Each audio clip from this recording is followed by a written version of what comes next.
Meeting at 7:19 PM. We will have a call to order and roll call, please. Thank you. Chair Breed, Present. Vice Chair Levy, Present. Commissioner Dorlick, Present. Commissioner Keeney. Present. Commissioner Mitra is absent this evening. Commissioner Osland, Present. Commissioner Shetty, Yeah. and Student Commissioner John Alaga is not here. Thank you. Okay, we'll go into the Pledge of Allegiance and Adam Chow, future president, will be leading us.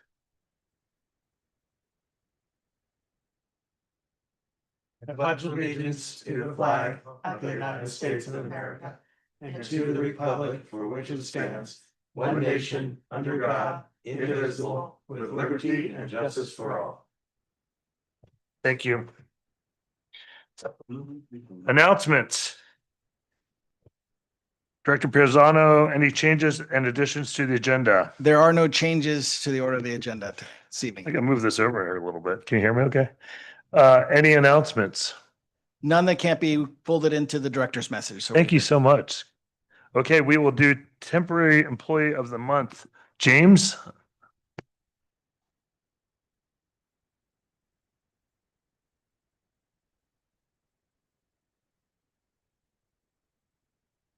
Just reminders, please speak in the.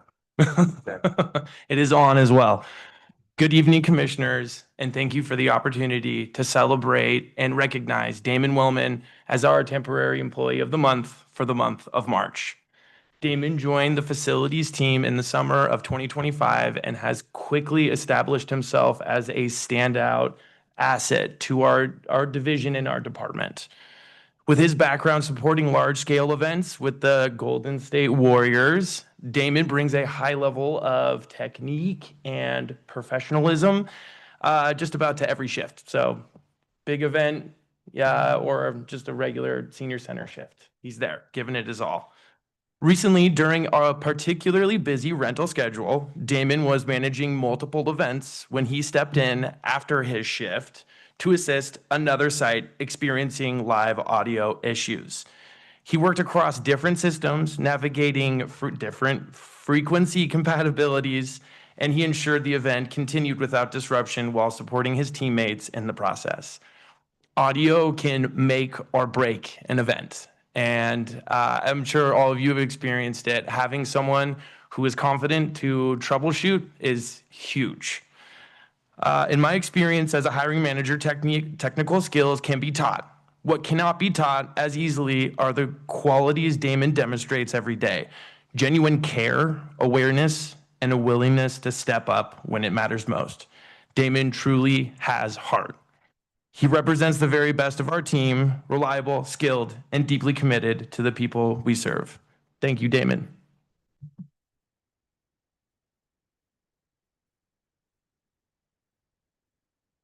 Up for your coffee in the morning? Thank you. I think that's super cool. Thank you so much. You're more than happy to chat. we're gonna take a quick photo. Oh, yeah, we'll take a photo. Okay. Stay here, James. Oh, James, hop in. Thanks again. One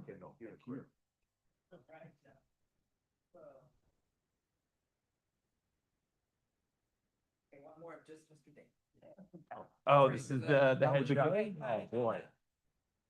Thank you so much. Thank you. They all thank you. Well, thank you very much. Well, it's a privilege. Yeah. Thank you. Thank you.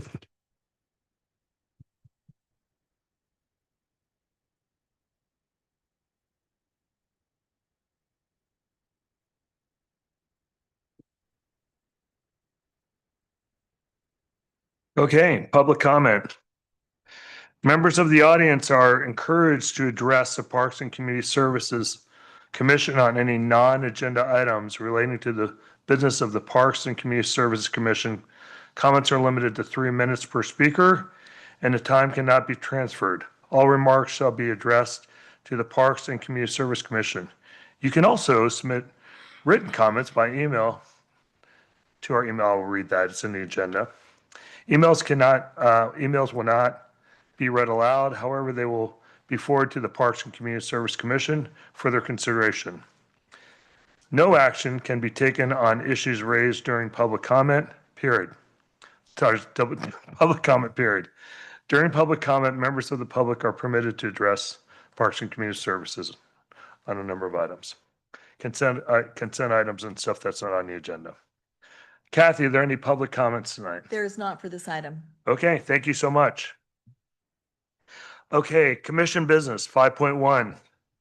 Parks and Community Services, meeting, let's see, minutes, right? Minutes, acceptance of minutes. Has everyone had a chance to review the minutes for which to get in a proposal? We good down here? Everyone seen them? Yeah. I need a motion to. And I just have just a clarifying comment. Sure. I'm just wondering, so just wondering sort of what our process is in regards to public comment in particular. I know there was a particular speaker that we had during public comment. And in the minutes, it's just reflected that this person spoke and there was no mention of theme or subject matter or anything like that. And I'm just wondering if that's kind of our normal practice. Is that how it normally goes? And I guess my only, and not even a concern, but my would be that if somebody if somebody spoke during public comment during an agenda item, at least we would know sort of what the theme or subject matter was. But if somebody speaks during public comment, I guess that's my only thing, is that we just don't know anything about it. So yeah, I'm just asking for clarification. That's all. So I just want to make sure I understand your question. It's your question, hey, someone speaks public comment, do we Right. take action, follow up with that? So, What the topic is. or- Yeah. So just sort of how we track in the minutes, Okay. you know, public comment. Is that just normal practice? Yeah. Director Alonso or Kathy? So at this point, that is, we have been instructed to do it and has been years that we have done in that way. I can review that with the clerk, but it's pretty historical Yeah. that even in general public comment, we just state the name of the person Got it. that made the comment. Yeah, If I no, may that add- makes sense, If Kathy, I may yeah. add to that, and this, Mhm. you know, we do ask staff, do track what people comment about. So that is kind of, it is captured, even though it may not be captured in the minutes. And I know that if, for those folks that are wanting to see what it is, we also we have the recording that is available to them to see it as well. And then does staff typically follow up with, you know, a person who provides public comment on a certain topic, or I guess it probably depends. on- That is correct. Yeah. It all depends. Okay. So- Yeah, just something to consider. Maybe we think about at least, just at the very least, providing kind of what the theme or subject matter of the public comment is. I think it just adds a little bit more clarity to, because if somebody comes in to, you know, read the minutes of our meetings and they basically say, you see the person who spoke, but you don't even know what the subject matter is. I don't know. And I'll just maybe even defer to my colleagues here to see if you agree with that, but it just might add a little bit of additional, you know, clarity to. If I may, again, I think this is not, this may be something that comes through the clerk and through the how those are operated. So I think we really do want to go to the video. But again, as far as capturing what it is, like I said, I do know staff we do note who comes through, what the subject matter would be as well. So I'm not sure that it can change, but we definitely will look into it and check with the clerk and see how that has been established. But I think it is a longstanding practice to have it shown as is. Got Okay, it. No, that okay, makes sense. Will, you have a comment on it? Well, then we might just consider putting a notation of the minute on the video.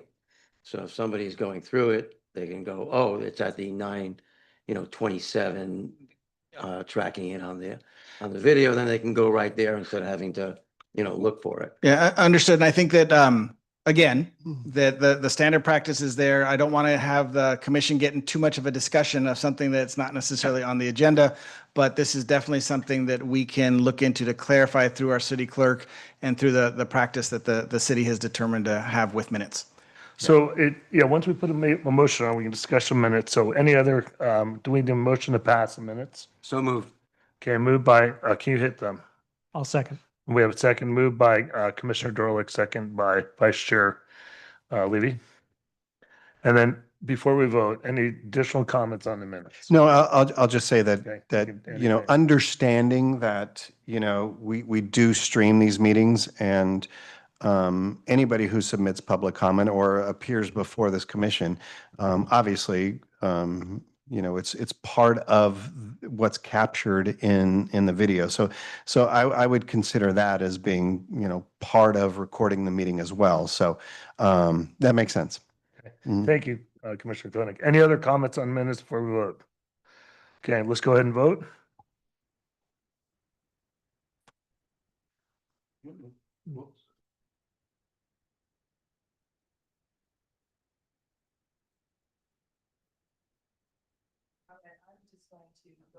Yeah, we can do that. That'd be perfect.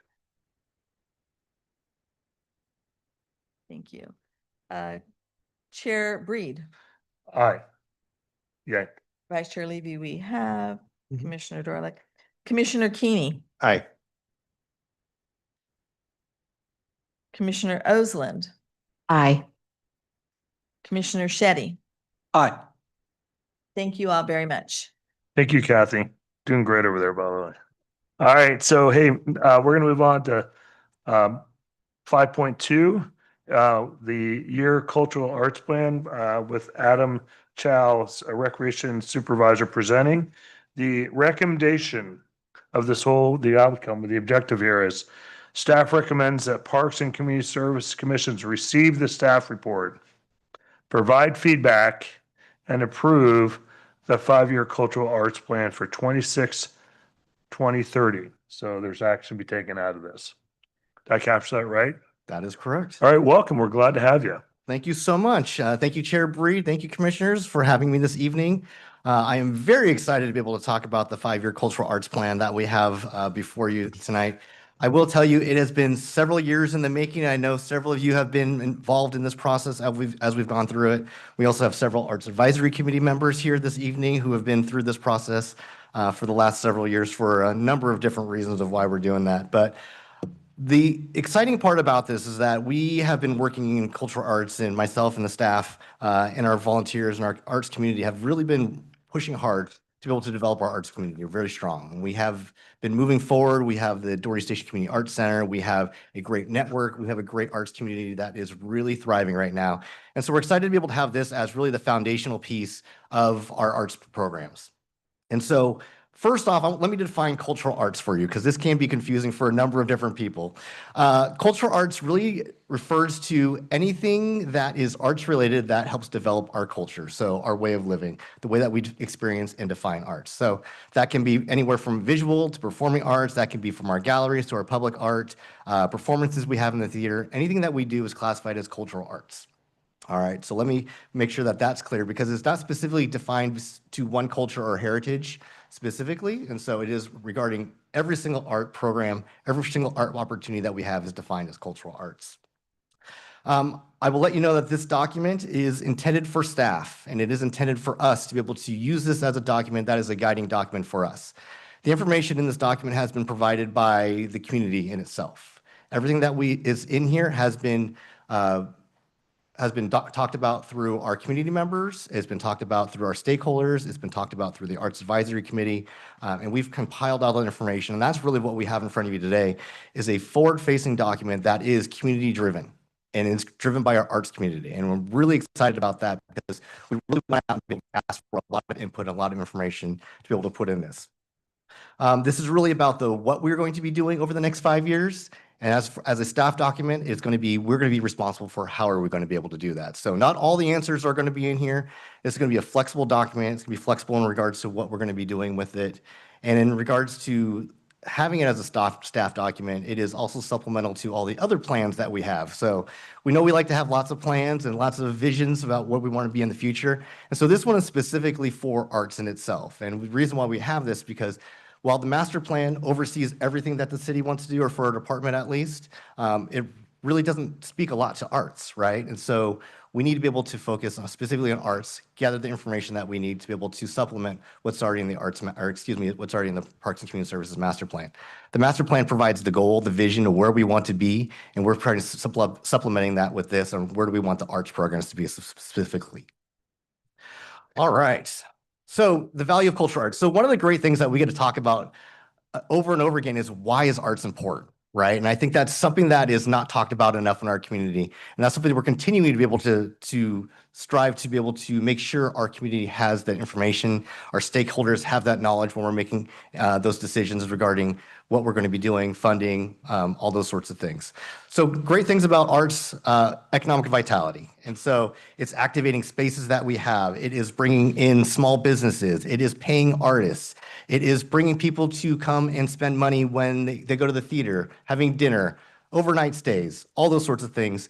Economic impact that arts has in the community is significant. Youth development, obviously creativity and learning how to create arts is very important for youth in their developments in that creative stage. Community connection and safety. Obviously, it's really important for our community to get together and be able to have an identity and be able to have fun. And our summer concerts are a great opportunity to be able to talk about that. We have, 1,600 people, 2,000 people coming together to have fun, enjoy music and the performing arts. Our cultural identity and inclusion, really celebrating our traditions and perspectives, creative expressions across different generations and different cultures. It's a great opportunity to be able to learn about different people. And then lastly, one of the things that we really focus on, especially through public art, is placemaking and civic pride. Like, who are we as a community? Art is really the heart of what a community is. And so it's really about going to places and going to see things and experiencing things. It's enhancing the character of the public spaces that we have, all the buildings that we have. You can go outside into the hallway here and see the artwork by the high school students throughout the San Ramon Valley. That is a really great opportunity for placemaking, to make things come alive and make things have culture and excitement built into them.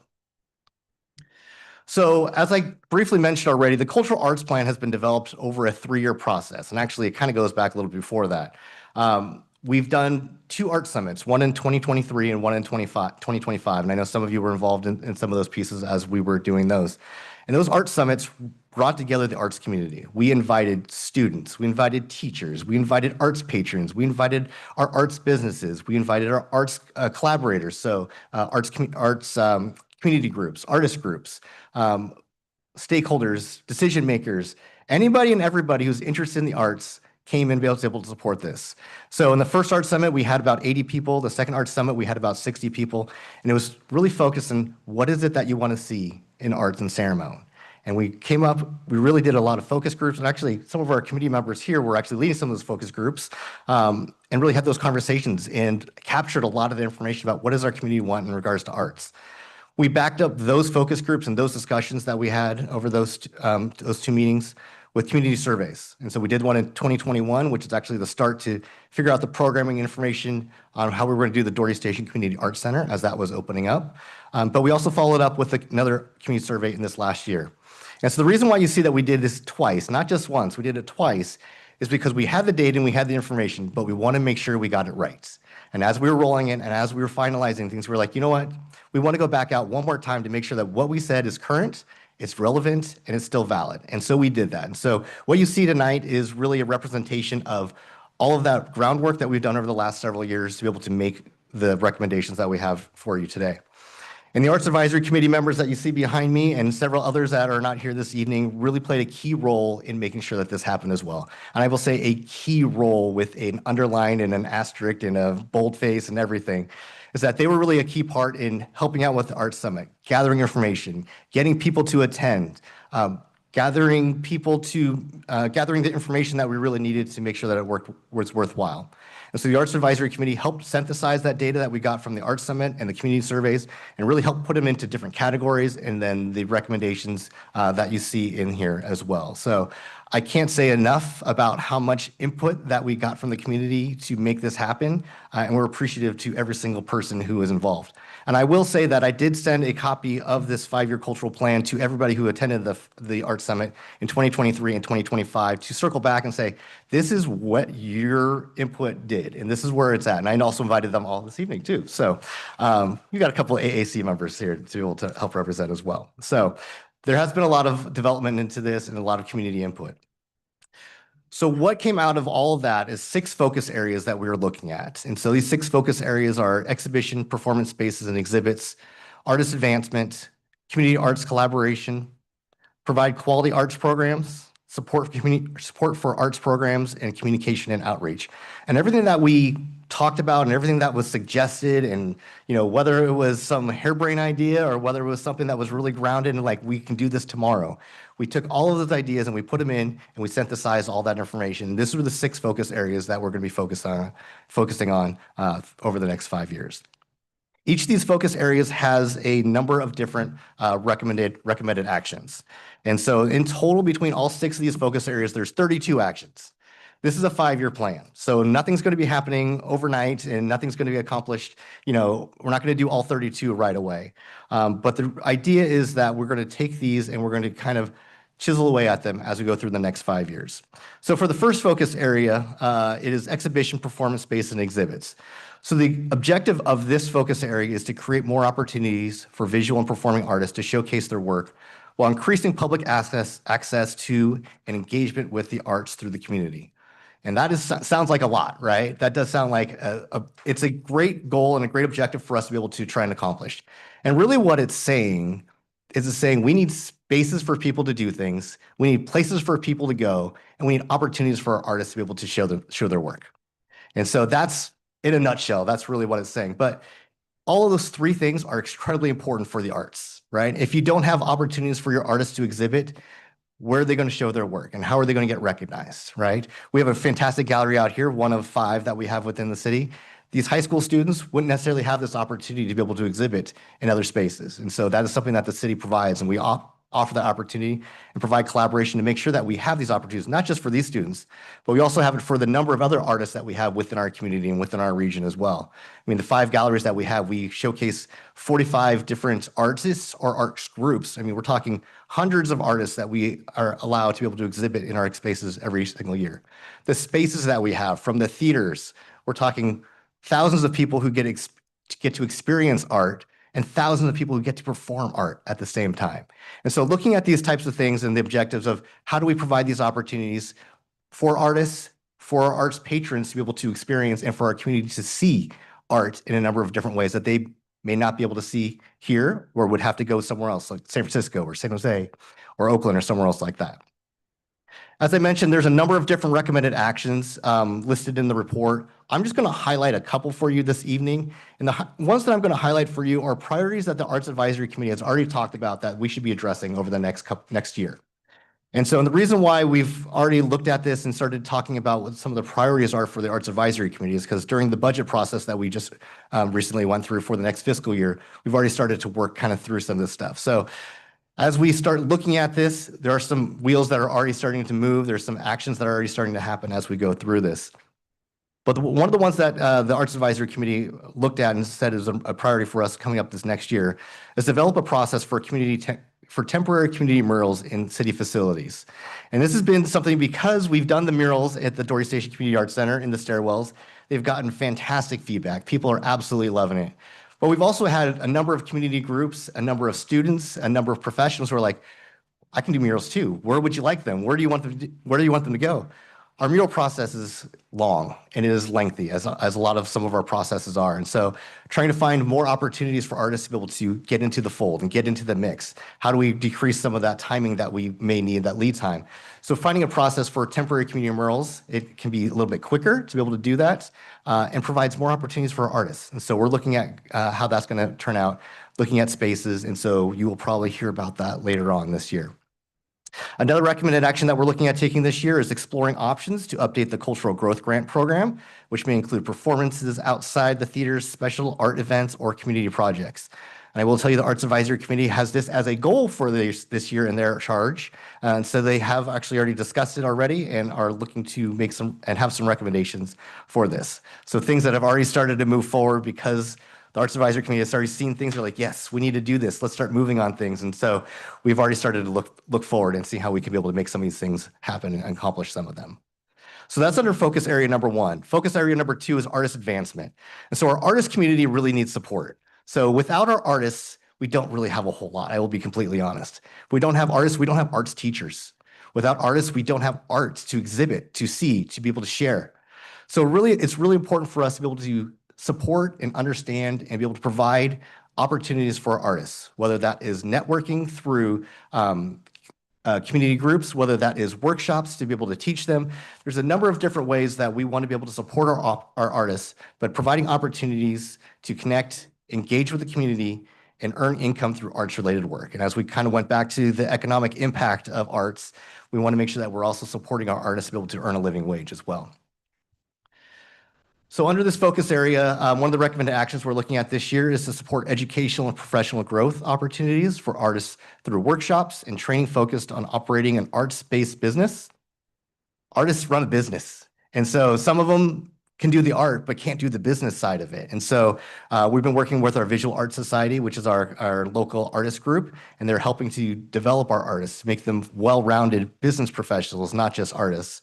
And so topics include business fundamentals, financial management, marketing strategies, and digital outreach as some of those options of kind of how we're teaching our artists. But it's more than just teaching our artists. At the same time, we're bringing artists together. Right. And so we've had presentations in the Front Row Theater. We've had artist demonstrations in the art studios, bringing artists together, creating that network so artists can be able to support other artists, learn from each other, teach each other. And so having that strong artist community will be beneficial for our arts programs and our arts community in the future. Focus area number 3, community arts collaboration. And obviously we cannot do anything in a silo, right? Arts spreads in so many different areas and touches so many different programs and community groups and schools and so many different ways. And so we're really working to develop sustainable collaborations with community organizations, schools, artists, students, and patrons to really support and strengthen our artist community. And so our arts community is everybody together. It is not just the kid in the class. It is not just our artists who are exhibiting. It's not the performances that we have within the theater, but it is a strong arts community who are doing so many different things and are so varied and looking for so many opportunities to showcase themselves, to learn, to network, all those sorts of things. And so collaborations that we're looking at will include collaborating and working with and supporting efforts to develop local performing and visual arts associations. So I talked about the Visual Arts Society of San Ramon. They're our local arts group. They really are still a fledgling group. They've had probably 5 meetings and still needing the support from us to be able to get them going. But that is going to be a really important factor of where we're trying to be able to go. If we can have a strong arts network, whether it's for visual artists, whether it's for performing artists to be able to help support each other, it's going to be a fantastic foundation for us to build upon that. In addition to that, there's also a number of other goals that are action items that are related to this as well that we will look at in the future, whether that is partnerships with DVC or the schools or any of those sorts of areas. There are a number of those that are also written in here that we will address in future years. Focus area number 4, provide quality arts programs. And so obviously we provide a number of different arts programs, whether that is from our little kids summer camps to our clay programs to our drawing or adult 101 learning, drawing, painting, acrylics, watercolor, all those sorts of things. We provide a number of different programs within the city. And it's really important for us to be able to provide a diverse opportunities. It's really important for us to have great teachers who people want to be able to come to and be able to learn from. And so one of the objectives of this is really just be able to have good programs, right? Develop and offer community arts programs that reflect the community's needs and diverse interests. So I will tell you, the one thing that was on the community surveys we heard over and over again is that ceramics was the #1 program that people wanted. Over 50% of the people who responded wanted ceramics as the #1 program. And we've been working to develop that. We finally have a ceramics program that's starting to get off the ground. And Ree has been doing a fantastic job of making that happen. And you will continue to see more of us looking and seeing what does the community want? What do they need? How can we offer these programs? And what do we need to be able to do to make these things happen? Because I will tell you, creating a ceramics program is not an easy thing. It takes a lot of equipment and it takes a lot of specialty. So there's a lot of things that we're working on to make sure that we have not just a program, but a quality arts program. And so the recommended action that we're looking at for this year under this is expand, offer, and develop quality art programs that are reflective of the community's needs. I mean, it may sound very generic, it may sound very basic, but it's important. And I think that's really the thing that we want to make sure that we're focused on is that looking at those foundational things that we need to do that we can build upon. If we have really good programs that people are interested in, that people want to attend to, if we have really good teachers who are artists who have been doing it for a long time and want to share and have that passion for it, if you share that passion, you feel that passion, you learn that passion, and then people will continue to come back and really continue to be engaged in that. And that's one thing that we have seen within our arts programs with our instructors, and we continue to make sure that we have those right people in the right places. Focus area number 5, support for arts programs. So develop supporting elements to assist with the efficient and innovative implementation of arts programs, events, and facilities. So arts programs don't just happen, right? It does take a lot of planning. It does take a lot of foundational work for us to be able to do that. Really, we're talking about spaces. We're talking about staffing. We're talking about a number of different things of how we use all the things that we have at our resources and how do we make them happen. And so there's 2 recommended actions under this that we're going to be looking at this next coming year. Review the programs and facility usage at the Doherty Station Community Arts Center, the Doherty Valley Performing Arts Center, and other arts-related facilities to ensure the spaces are effectively being used to support art spaces, programs, events, performances, exhibits.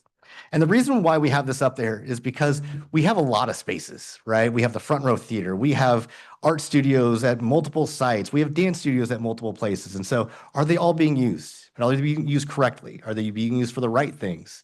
And so we want to make sure that we're using everything appropriately and correctly. Do we have a shortage in art studio space? Do we have an excess in theater space?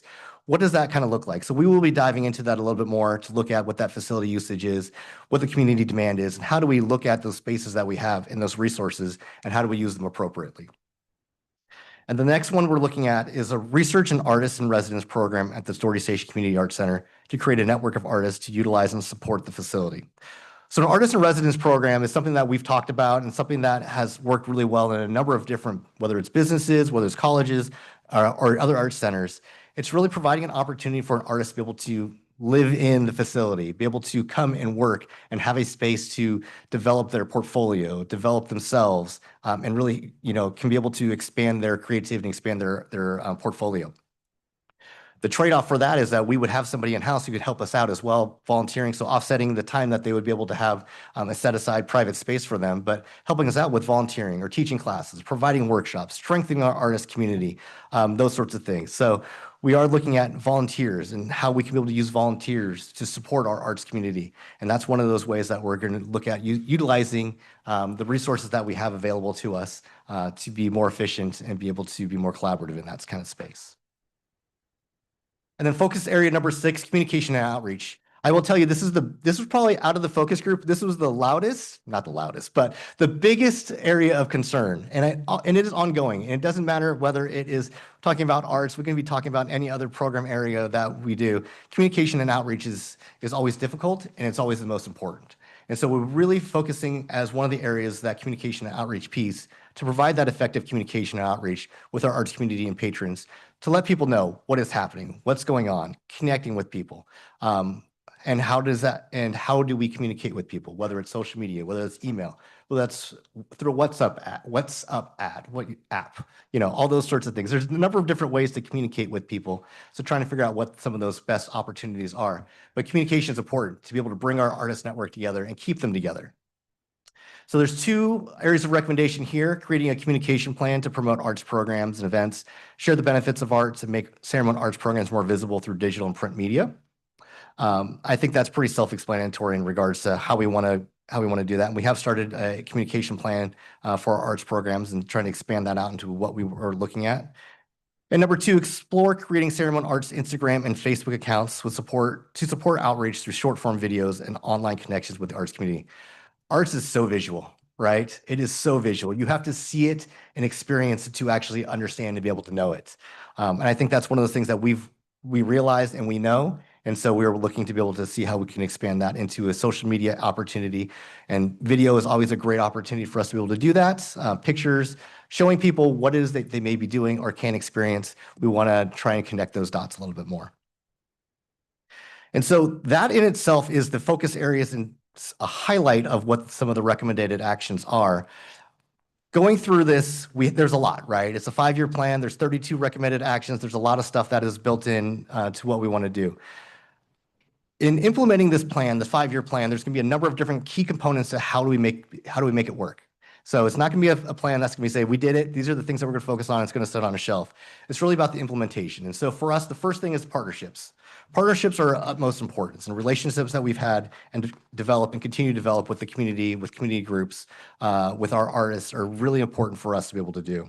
And so expanding those, having those strong relationships will help us be able to implement and create and be successful in creating this plan. Looking at our artists and our arts community, having that relationship, those foundations, as I had mentioned already, that is going to be a key component as well to make sure that this plan is implemented and implemented well. Staffing and organizational capacity, it's going to be about also how much can the staff take on, right? We can always say we want to do more, want to do more. I know Director Perez Alonso has also mentioned a number of times, if we want to do things, what is it that's going to, be set aside or may need to get taken away? And so that's the same thing for arts as well. And so we're at that spot where we're like, well, how are we going to be able to accomplish this? And so staffing wise, we're looking at how do we be more efficient? What is our work plans going to be? And we do have plans on how to be able to accomplish that and look at that. But there's only so many things. We can't accomplish everything based off of where we're at currently. And so how do we make some efficiencies and how do we make some things worthwhile there? And sustainable funding, same thing, right?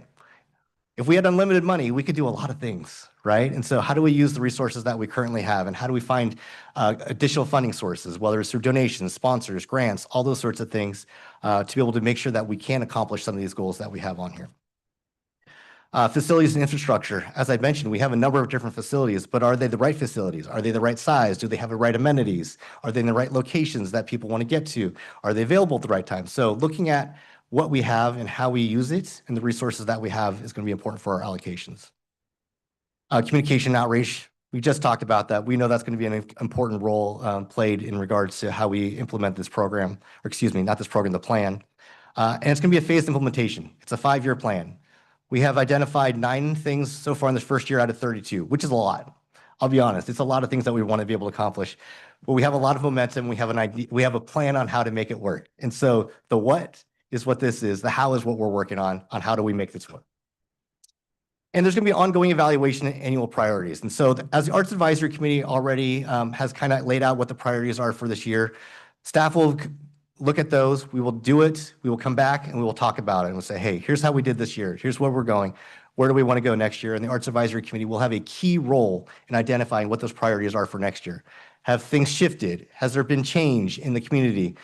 The nice thing about the plan is that it is very overarching, but there's a lot of flexibility within it as well. We have focus areas. We're like, hey, we need to focus on this area. We may be lacking in one of those. Let's look at focusing on more on that next year or the following year. And how do we look at those? So there's going to be ongoing evaluation where we'll be talking about it year after year, like how did we do this last year and where we're going to be going for the next year. And the Arts Advisory Committee is going to be playing a key role in that.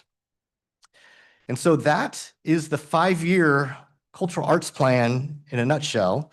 And I'm happy to take any questions or if you have any feedback to provide. All right, thank you so much. Appreciate the energy. So we will take questions. First of all, we'll take questions from the Parks Commission. Well, then we'll have public comment and then comments from the Parks Commission. So does anyone have any questions for Adam? Anyone over here? Mr. Shetty. Thank you for the detailed report, pretty comprehensive. I have a question on the 32 actions that we prioritize, and you mentioned that 9 you prioritize for this year. Is that right? That's correct. I don't know if I missed in the report, what are those 9 action items? So the 9 action items are the ones that I highlighted here. They're not highlighted in the report specifically because it's the 5-year plan. And so we didn't highlight year 1, year 2, year 3, what we're going to accomplish. So the plan is the overarching, what we're going to do. And so we've already started the how we're going to be able to look at that and how we're going to move that forward. So the 9, I can identify them and provide you the information on what it is that we're looking at. I see. And these 32 action item, do they have a kind of priority or all of them are priority, like meaning priority 1, priority 2, priority 3? Yeah, and so they haven't been identified specifically in priorities like, 1, 2, or 3. The idea is that we provide flexibility so the Arts Advisory Committee can be able to tell us, this is a priority that we think for this year because this is where we're at right now. Because it's a 5-year plan, where we're at today is not going to be where we're at a year from now. So maybe something that we did caused something else to go good or maybe go bad. So we're going to provide the opportunity for flexibility in that, where the Arts Advisory Committee can provide that feedback based off of where we're at that point, so we can go year to year. I'll ask one last question. Take it as then many as you want. I'll pass. I read in the report currently approximately 2 staff members. One is full-time, other part-time program manager, and one more part-time, plus additional 2,000 hours as and when required. With this 4-year plan, what I didn't see is any additional staffing requirement required for us to make it effectively implemented? Yeah, and so that's something that we look at on every year on how do we look at what can we accomplish this next year? What resources do we need? And it all depends on kind of where we're at. And so for this next year, that what we're looking at to be able to accomplish these, the staffing that we have right now is sufficient, that we've requested at least is sufficient. So we're hoping that will go through. Thank you. Any additional questions on this side? You good? Okay. You guys good? Okay, I have 3 questions. All right, you only get Okay. 3. All right. Hey, the first one was, because one of the summits I went to, they're talking about the visual arts like AI art. And so how does that fit in to all this? Funny enough that you asked that question because I actually got an email yesterday from somebody talking about AI art. And so AI art is something that we don't specifically dive into in this plan. It's something we don't specifically dive into right now. However, it is something that is emerging and we are having conversations about what does that look like. And so we are doing some research and having some conversations to see kind of what that looks like and if that's something that we want to include, not include. And so it is definitely a developing area right now. Okay. Thank you, because I knew we had a big conversation in our group. We had no idea what to do with it. So the other question I have is, how can we help you up here? How can this commission on these people help the art commission?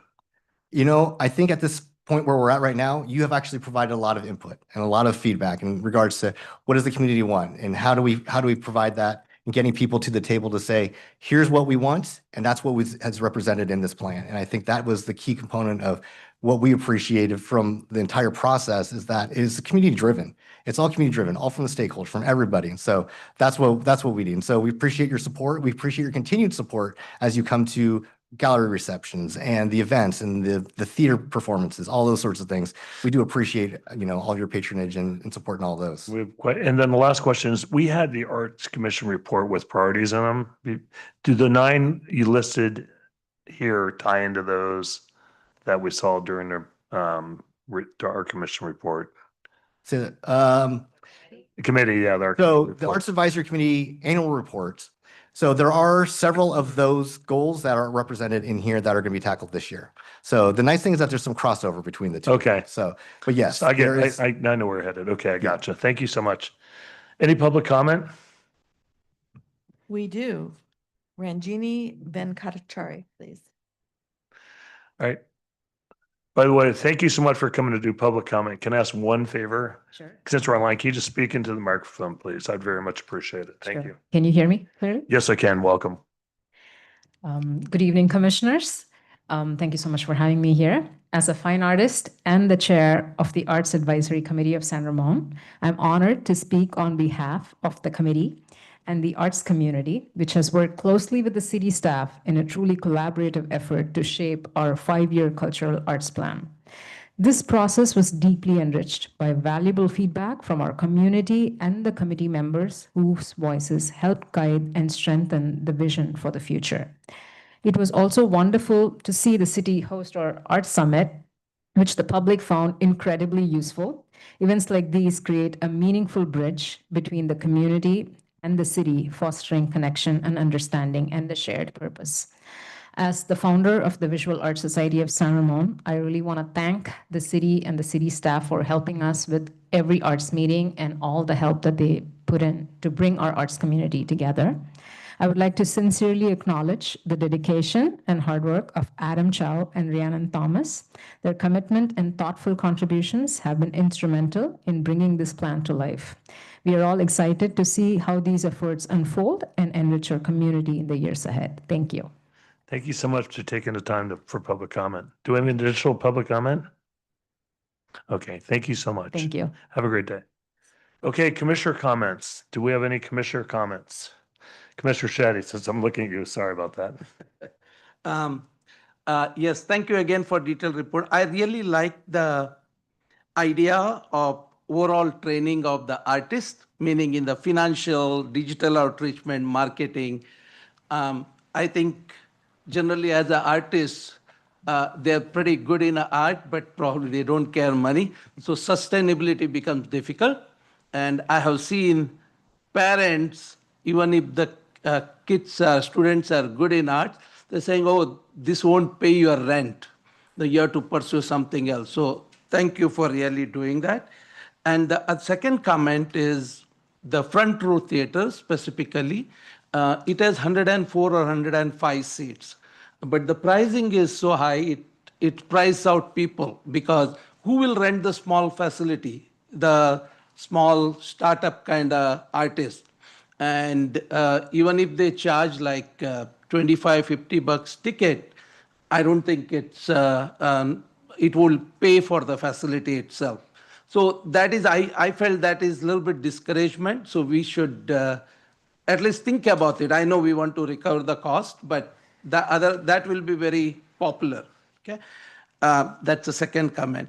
One more last comment I have. It's great you put 2021 survey and 25 survey, and those are pretty detailed. I went through it, and after a while I got lost. So just curious, and if you don't have answer ready, you can let me know later.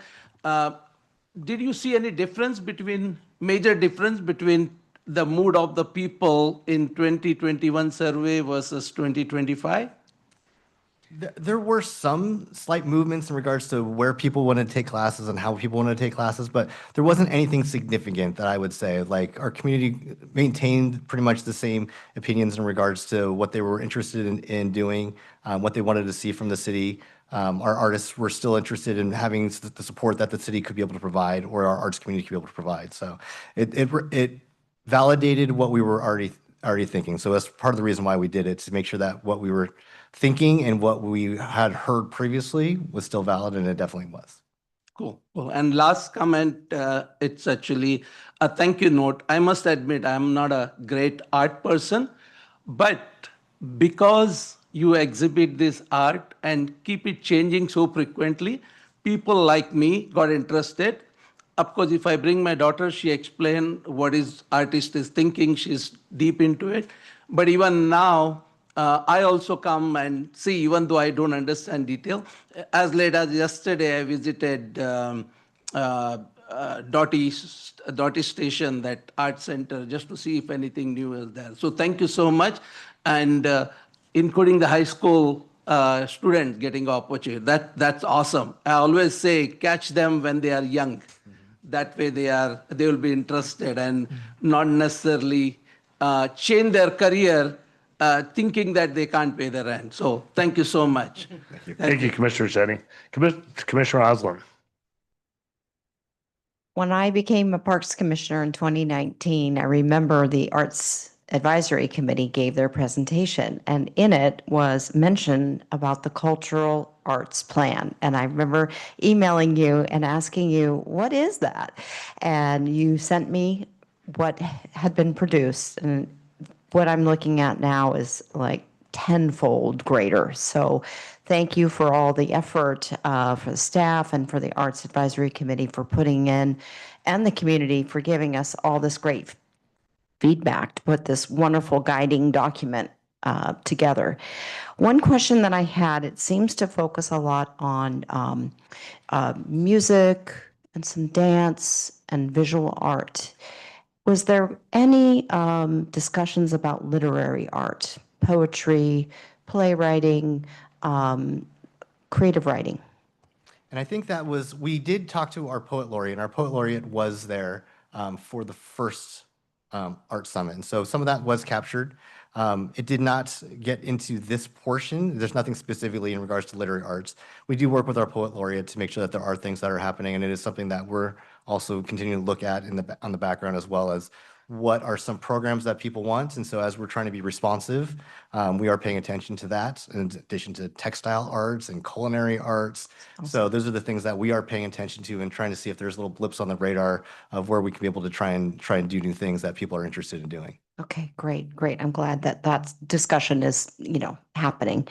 I think the only other comment that I wanted to make was around the focus area number 5, review the programs and the facilities. Just really being mindful that it's not just the buildings, but we have a lot of parks. And I know that in the plan, there was a lot of mention about pop-ups in the parks, Bishop Ranch, but also we've got Forest Home Farms. We have a lot of wonderful outdoor spaces that we could do some really great things. So just wanted to plant that seed, just kind of keep that creativity. I know this is a creative group, so I'm sure that will come up. But anyway, great job. Thank you. Thank you, Commissioner Osmond. Vice Chair Levy. Sure. Yeah, I'll echo what my fellow commissioners have said in terms of this being a pretty incredible piece of work. And I really want to thank you, Adam, staff, the Arts Advisory Committee, the community, all the artists and stakeholders that gave input into this, because this is very much the product of a lot of input being given into it. And I think the fact that there's such a healthy showing from the Arts Advisory Committee tonight shows the level of engagement and passion they have and the belief they have in this plan. I think that says a lot.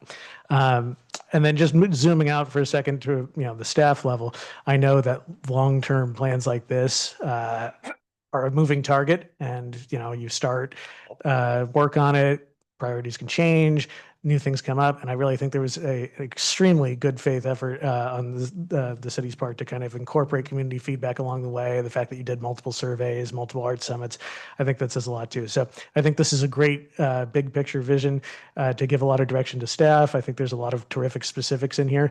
And also just to keep in mind, it's a 5-year plan. It's not like in 2030 we'll say, well, we've done all the art there is. That's it. The city's out of the art business. Like, it's an evolving thing. Lessons will be learned along the way. And I think this gives a great platform to do that. So great job. And I think it's a pretty terrific plan. Thank you so much, Vice Chair Levy. Commissioner Koenig. Thank you, Chair. You're welcome. Appreciate Sorry it. to look like that. Sorry to look. Yeah, I agree. The plan is amazing. It's super, super comprehensive, and you can just tell that the Arts Advisory Committee is just dripping with passion, and I just love that. And a couple things. I was just wondering. First of all, I wanted to echo Commissioner Shetty's comment about the support for local artists. That's one of the goals. I think that's super out of the box, and I love that. We always hear the term starving artists, and it's just great that we are leaning into that and supporting artists as much as we possibly can, and hopefully they're going to take advantage of it. So, but with that said, in regards to the communication plan, I just want to kind of make sure that we're not just focused on the arts community, but we're focused on the public at large, right? Because I think most people have some creative side to them, right? And are trying to figure out maybe how I can engage and exhibit that side of me. And so I think as much as we can, market and communicate to the general public as much as possible, I think that would be super, super helpful. So just not focus on the arts community per se. And then just a quick question. I heard a presentation from a nonprofit group. It's called 333 Arts. I don't know if you're familiar with it. So it's a nonprofit, and I'm just wondering if we have any kind of collaborations like that.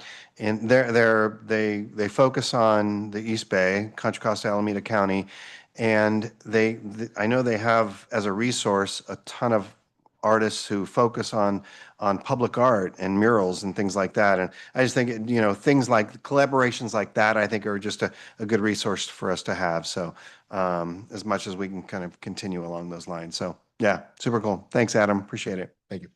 Thank you so much, Mr. Koenig. Do you want to say anything? Sure. Okay, Commissioner Dorlick. Yeah.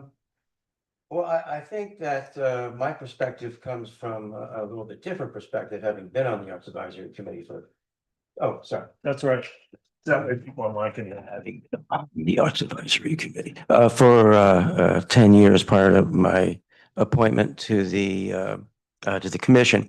So I've seen the evolution of the Arts Advisory Committee from purely a transactional environment to it's always going to be some transactional because there are programs and et cetera that are going to be implemented, but to much more of a strategic focus.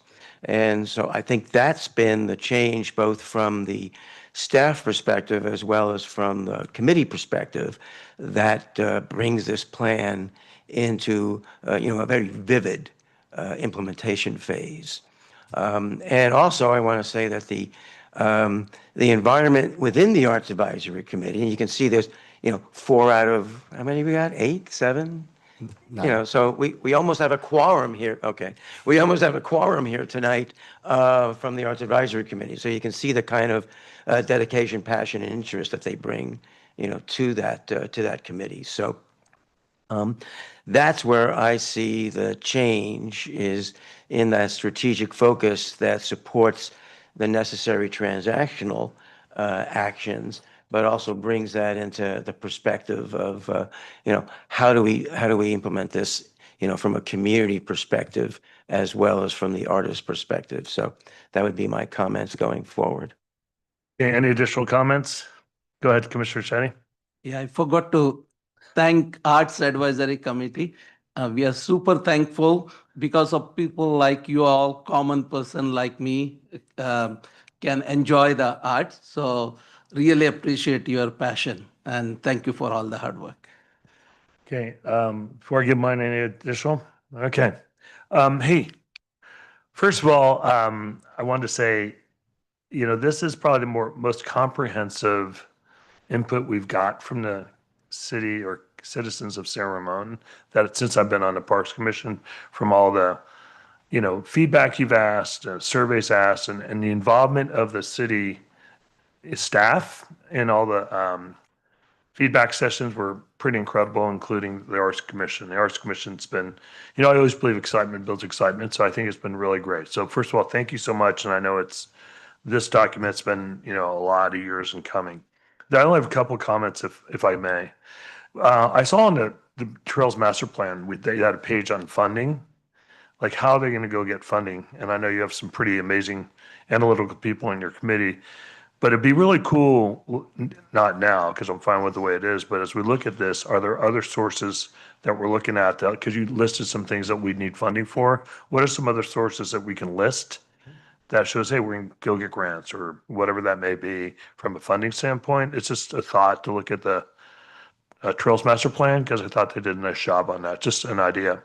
Another idea I had is, as I read through this, we talked about education outreach. Is there a way that we could tap into the school? Like, could we create a cohort with all the school's art teachers, or, how do we tap into their as a resource from an education standpoint and a talent standpoint of creating more of a cohort with some of the art teachers? We have already doing this work throughout the San Ramon community. It doesn't have to be the city of San Ramon, the San Ramon community.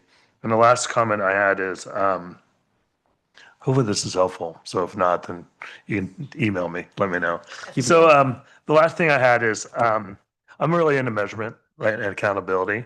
So you just list off 9 things, and I think in the other things we would have with the art commission that's already brought forward, just heads up. I mean, be careful on what you ask for, right? So I really think it's important that all this work that you've done, that we drive some accountability on where we are and what help needs. I know will probably be part of the commission's report, but I think it's always helpful to say, here's what we've done, which you do a good job at, but here's what help's needed from the city or the commission, right? So as we go forward, as we measure some of the results behind all this work, plus we're being accountable as citizens to San Ramon. So anyways, that's just my feedback. I know this is a lot of work, and I'm super grateful for you guys, the Arts Commission showing up and being supportive, and I love your energy for what it's worth.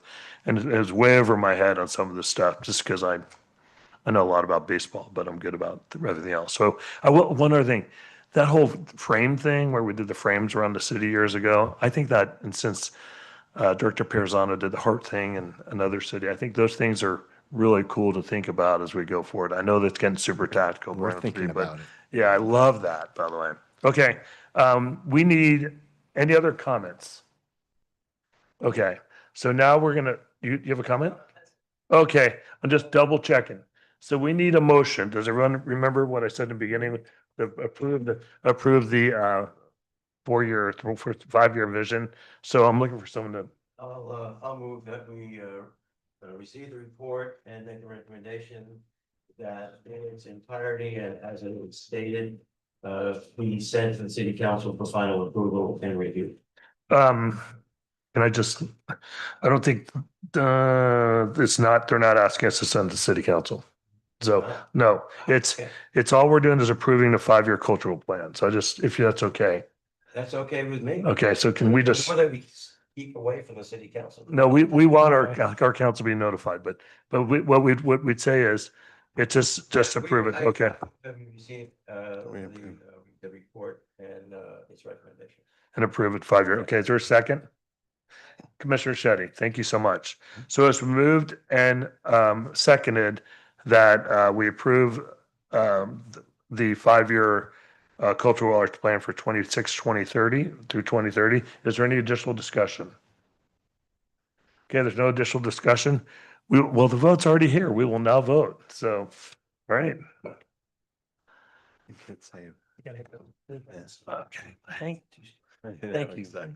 Two-step process. Cool. Did everyone, Kathy, everyone vote? Okay. It passed 6-0. Thank you guys so much. It's great seeing you, by the way. Thank you, Adam. Nice job. Amanda, good job. Keith.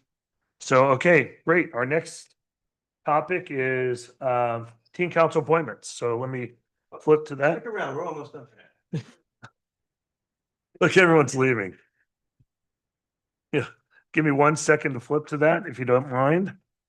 Okay, so before I start, I want to make sure I thank all the commissioners for all the work you guys have done on teen council interviews, from reading them, from going to all the interviews. I know there's a lot of time, so I always want to make sure we pause that.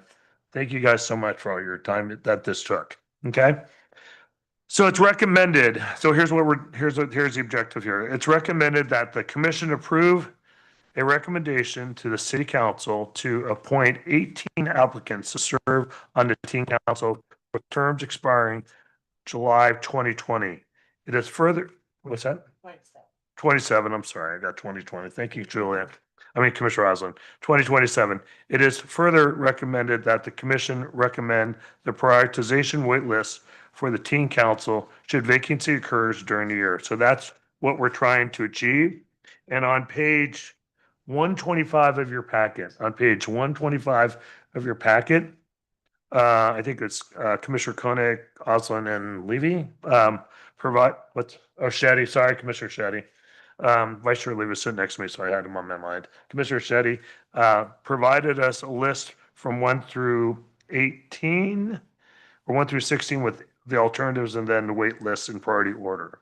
So work's already been done for them based on that. So what I'm looking for is, first of all, we'll go questions, public comment, and then commissioner comments and motions. So are there any questions about the process? Good over here. Any questions over here? Awesome. Any questions? You good? Okay. I like the thumbs up. That always helps me, by the way. Okay. I have no questions. Are there any public comments, Kathy? There's not. Thank you so much. Okay. Are there any commissioner comments?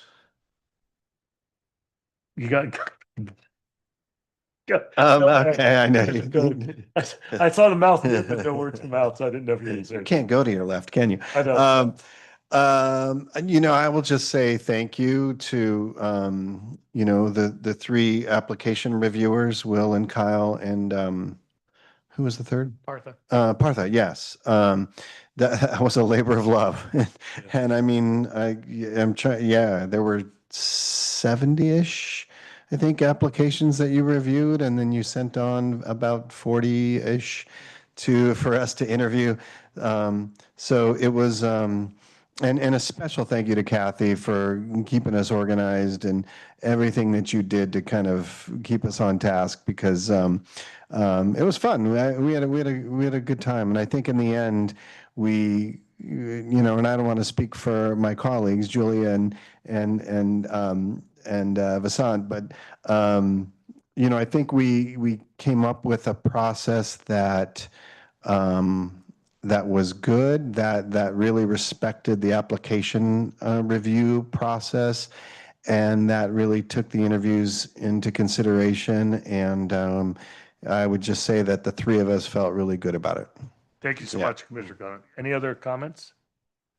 Commissioner I Osmond? just want to add that it's one of my most favorite things to do is to review the teen council applications and the interviews. but it's really a tough decision. The talent in our community is incredible. And, every time someone new came in, it was like, oh my gosh. So just blown away with the talent and the maturity and the ideas and all the things that these students are involved in. It was a hard decision to make, but I think we made a good, thoughtful decision. And we had, like Terry said, I think we had a good process. So I'm really looking forward to seeing this next teen council get together. I think they're going to be really, really dynamic. So Commissioner Ricchetti. Thank you to Commissioner Osland.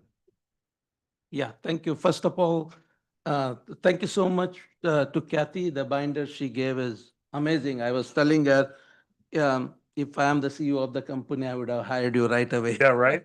She does great. job. Amazing, amazing. And this is my first time interviewing, but I learned a lot and really enjoy the process. And thanks to my two fellow commissioners, and they guided, and it's a great team. I echo what Commissioner Julia mentioned. I'm blown away by the talent with this high schoolers.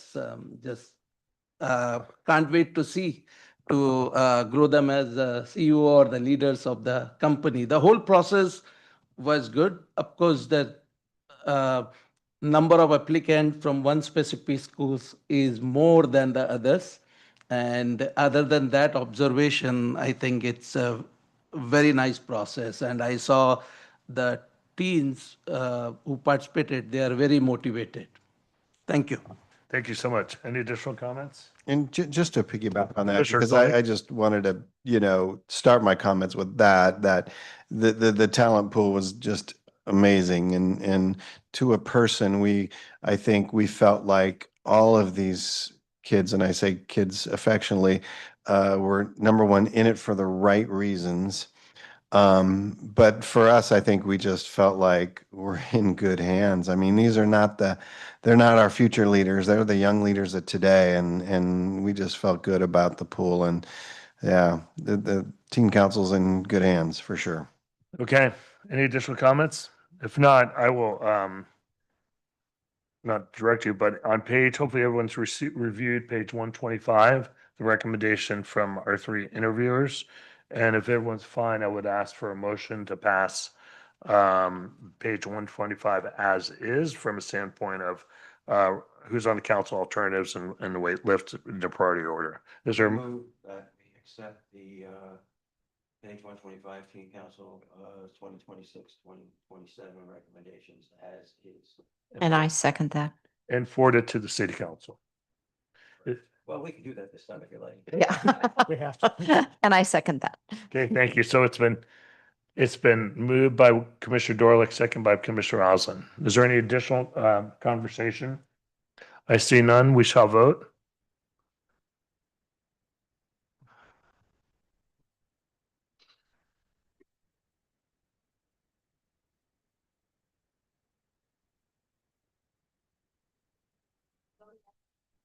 I thought I'd hit save. Yeah. Kyle tells me that every time. Sorry, didn't He you? I wasn't- didn't, I he wasn't didn't tell me watching that this this time. Damn it, Kyle. Motion passes 6-0. Once again, hey Kathy, thank you again for all you did. And I thank you commissioners again. Okay, we're going to head to Director Perizano's activity report. Is that the right way to name that, Henry? Sure, the activity report, director's report, you can call it whatever you like. And good evening, Chair and Commissioners, and thank you for the opportunity to kind of just share information with you, kind of along with our activity report that you receive within the packet. This is, I think, the 7th edition, is what I have to say, of the new look. And I hope that it has been something that you've all appreciated, because I do, I mention this every time because I'm very confident that you all read it, cover to cover, and enjoy all the photos that are in there and the hard work that is done by staff. I did want to point out one area specifically this time from the report itself, and it was really in the area that we titled under Strengthen Safety and Security. And I just want to do a public shout out to our public services crew, the folks that are out there every day trying to maintain our parks and ensure that they are in pristine order, to the point where, and I love how we point out the cleanup and restoration work at Doherty Valley Parks, but really the very first line says during routine park inspections.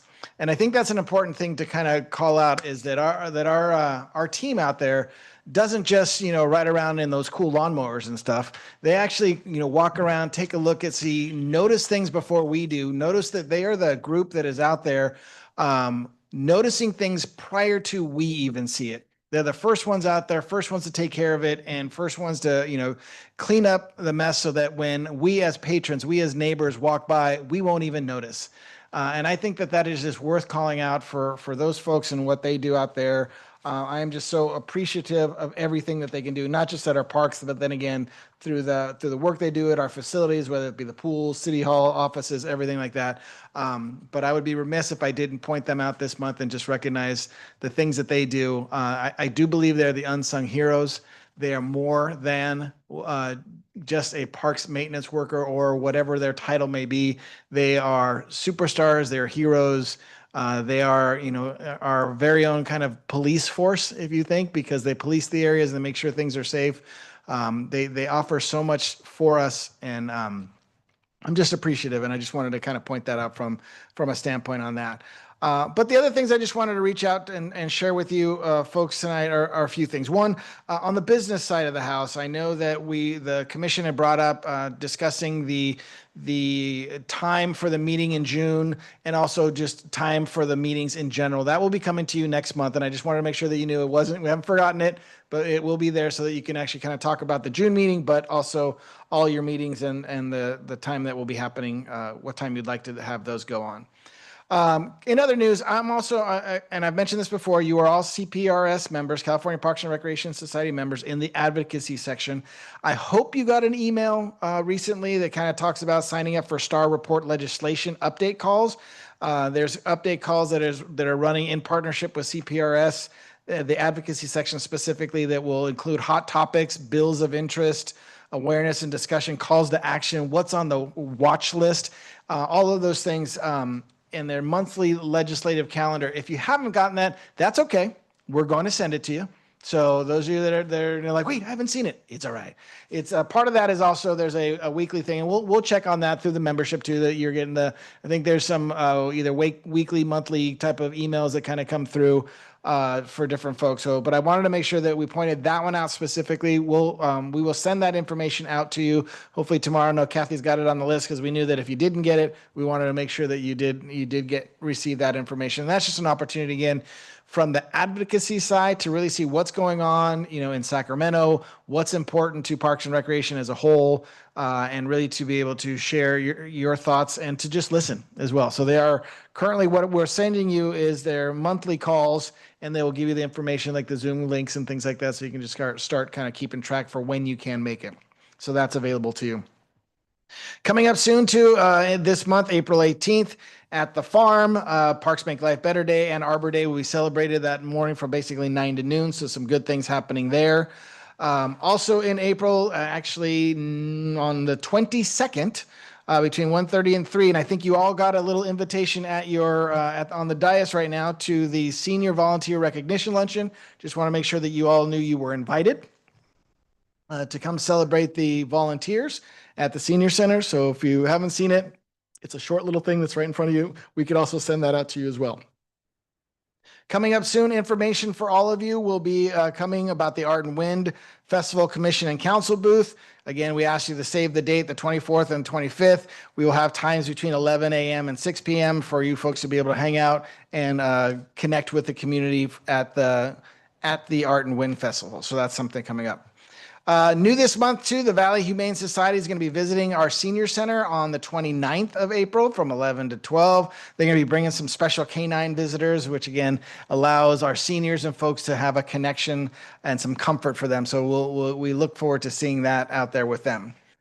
Speaking of our seniors as well, and I know I've brought this topic up previously, we continue to look at the best opportunities for senior transportation and how we can either again, provide, partner, facilitate, something like that. I know that what we do currently with the rides that we provide, it's not something that necessarily may be sustainable in the long run with the vehicle maintenance, with what we do and for the ridership that we provide. But we really have had some folks come out to our senior advisory committee and to the senior center to talk and to inform people what are some opportunities. So Mobility Matters recently attended the senior advisory committee meeting, and they were able to share a variety of helpful tips of what transportation options are out there for them. Our county connection staff came out and for a strong turnout for their mobile lobby information, where they provided some information and benefits about the Link paratransit service.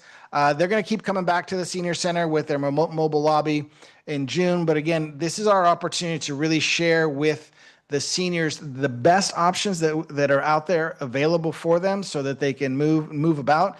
I think one of the comments that we heard just even from that Link paratransit service is that one of our seniors who have maybe ridden with us in our transit came back and said, I can go to so many more places if I go through this service. So we're really looking again to not just provide a ride, but how can they get multiple rides? So that's coming, and that's continually being worked on and discussed through our seniors and with our staff out there.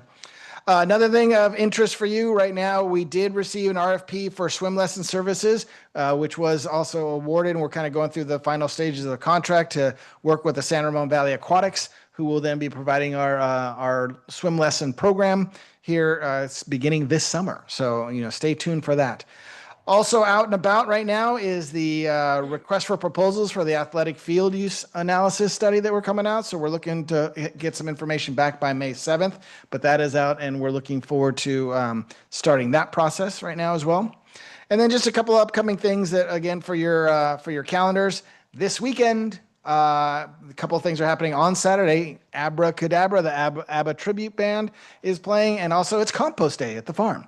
So I mean, you can kind of do both. Go do some composting, and then maybe go do some ABBA. So all of that could be fun for you. And then last thing, just a reminder that on the 21st, the San Ramon Valley Unified School District Artist Reception will be occurring then.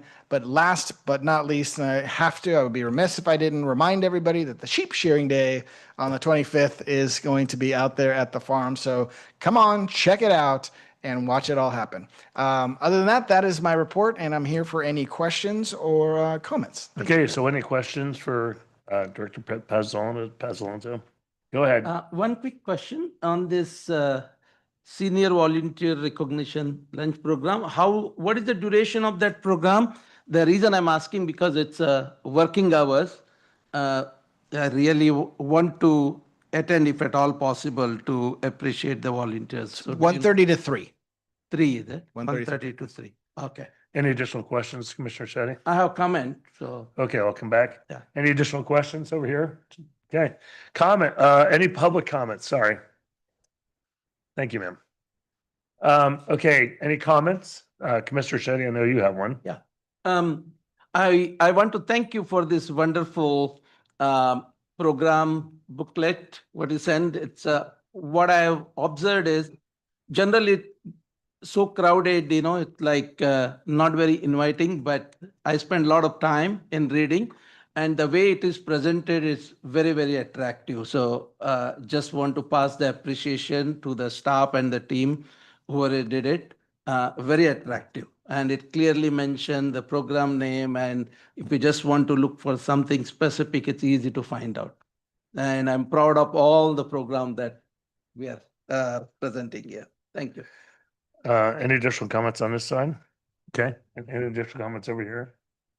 My own comment, I thought the whole, I gotta make sure this San Ramon Valley Aquatic Swim Meet, because it brought so many people into the city, was pretty cool. So thanks for throwing that in there. And I encourage any big businesses to bring people in the city is a great thing. So we appreciate that.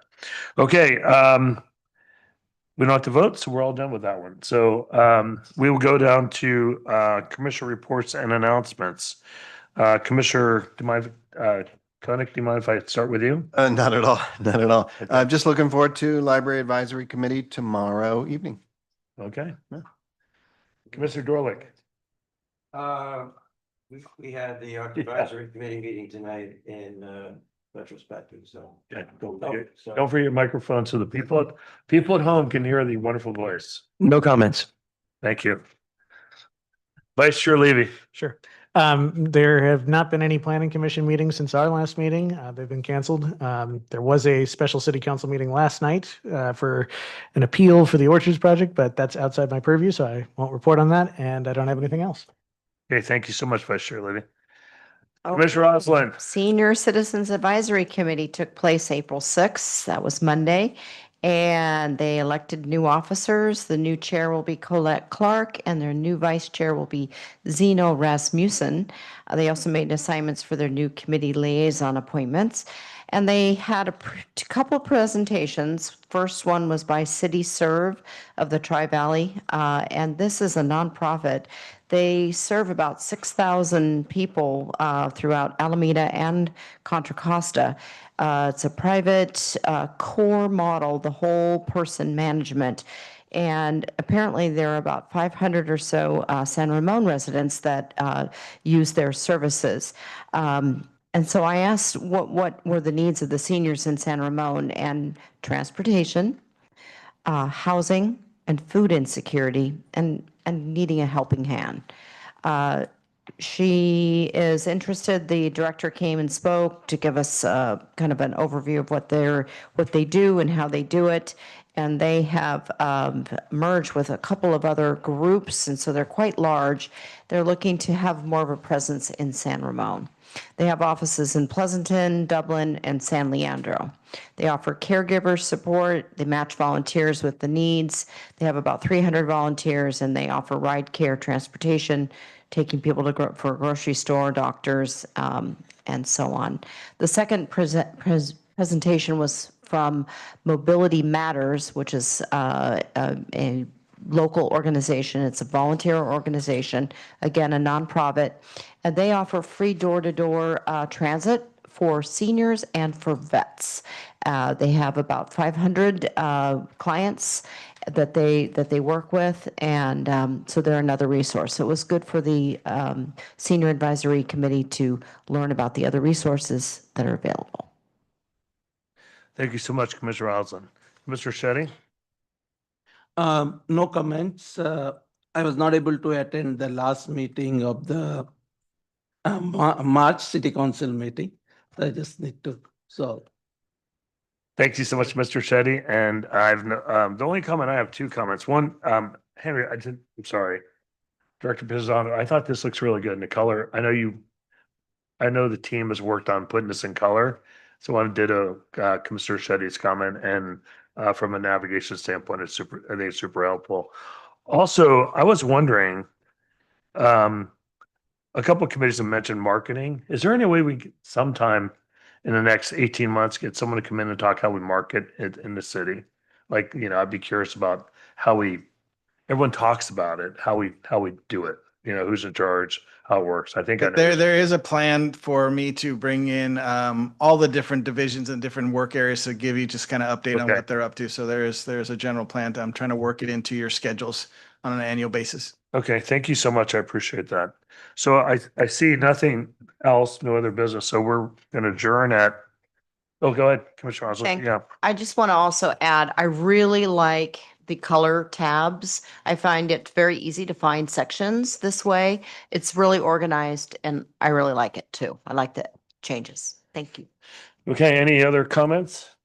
Commissioner Koenig. Thank you, Chair. Yes, Just you're one quick, welcome. I just wanted to give a shout out to Mr. Brad Morris over there, because there was two young people in our community who brought forward an idea for the city to help support this process by which kids can be acknowledged and recognized for their volunteer efforts in their communities. And so Brad came to our Rotary Club and said, "Hey, what do you think? Can we do like three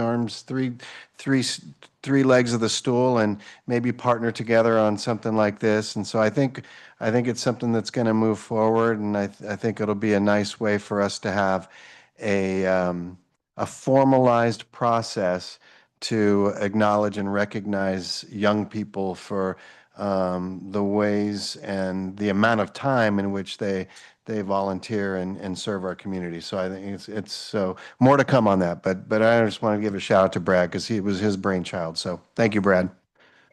Any additional comments? Thank you, Commissioner Gunnick. Sorry about that.